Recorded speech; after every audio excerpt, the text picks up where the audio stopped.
Hey there, this is Prentice again, and thanks for stopping by.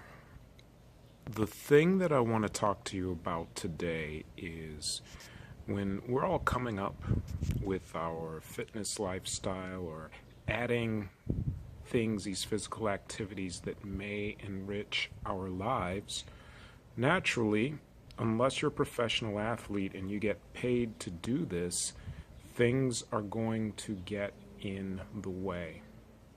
And a lot of times, from what I've noticed just from experience, personal experience, and talking to other people, that in the past it's very easy to get this all or nothing mentality. Like if you have one bad day, or this, especially during the holidays, if you eat one meal if you indulge in one meal, that throws you off the wagon for several weeks. And it doesn't have to be that way. Or when work or family situations get you tied up, it's very easy to get out of the routine and stop completely. So we all have a destination. We all have something that makes us unique, someplace where we want to take this thing. So we're not working out just to work out. We need our fitness, our strength, our agility, our endurance to be better at something else. Working out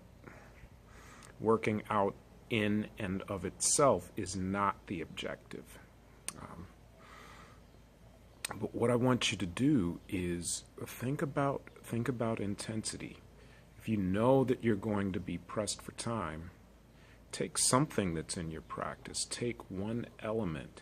And even if you practice 5 minutes, you continue to instill those behaviors in what you do on a daily basis. Because I don't want you to think about your fitness as something that's going to punish you. Like, crap, there's just another thing that you have to do. Now, we don't think that way necessarily about bathing or brushing our teeth, and that's where we're headed with this thing.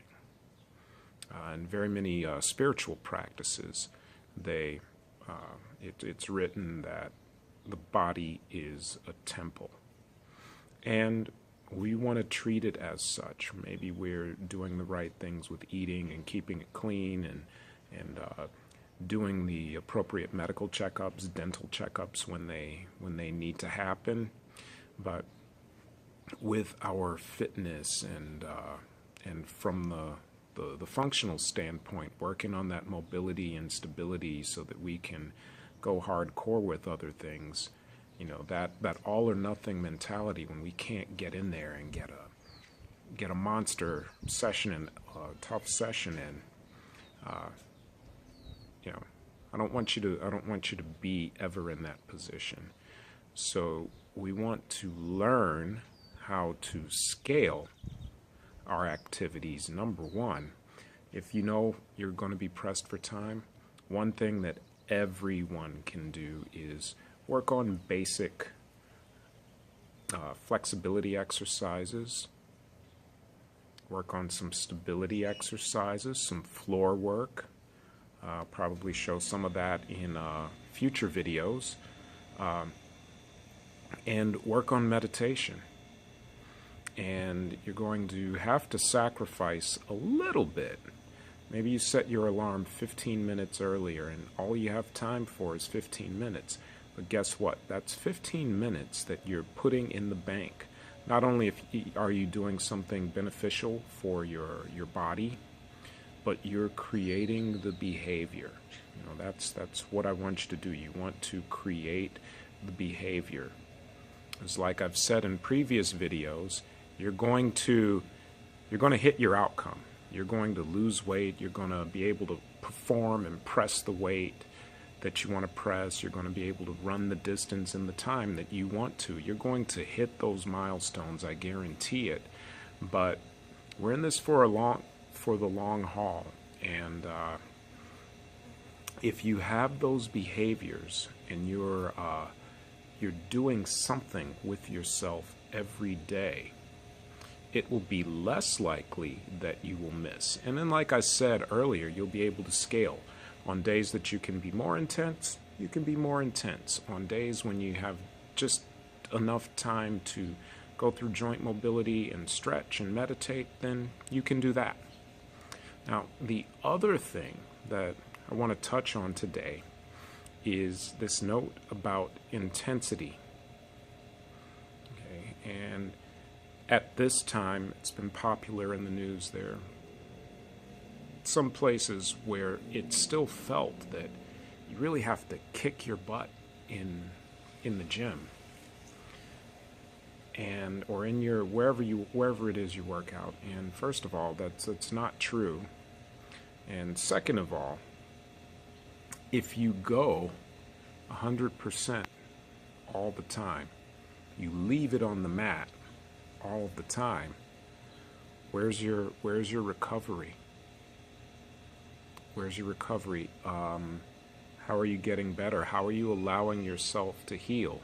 There's only a certain amount of time that your body can operate in that 90% zone. And then the wheels fall off. If you keep going, if you keep increasing, if you keep your foot on the accelerator, and this is the time that the car analogy works. Eventually the car falls apart. Your tires, to use the car analogy, tires are going to wear out and rupture. Depending on the terrain that you're on, maybe your axle will break. You're definitely going to run out of fuel. And the body's no different. If you keep pushing yourself to this incredible intensity, you just can't recover. And your joints, your muscles, and just other organ systems, your immune system, it will suffer as a result of that. So here's my challenge for you. Think about percentages. You know what a 10 is. And once in a while, and as I've written before, or as I've said before, once in a while you're going to push yourself at a 10, maybe once or twice a year.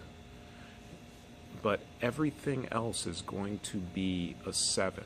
If 10 is like, oh my goodness, you're putting everything into it, zeros, you just getting out of bed in the morning, you're going to train at around a 7.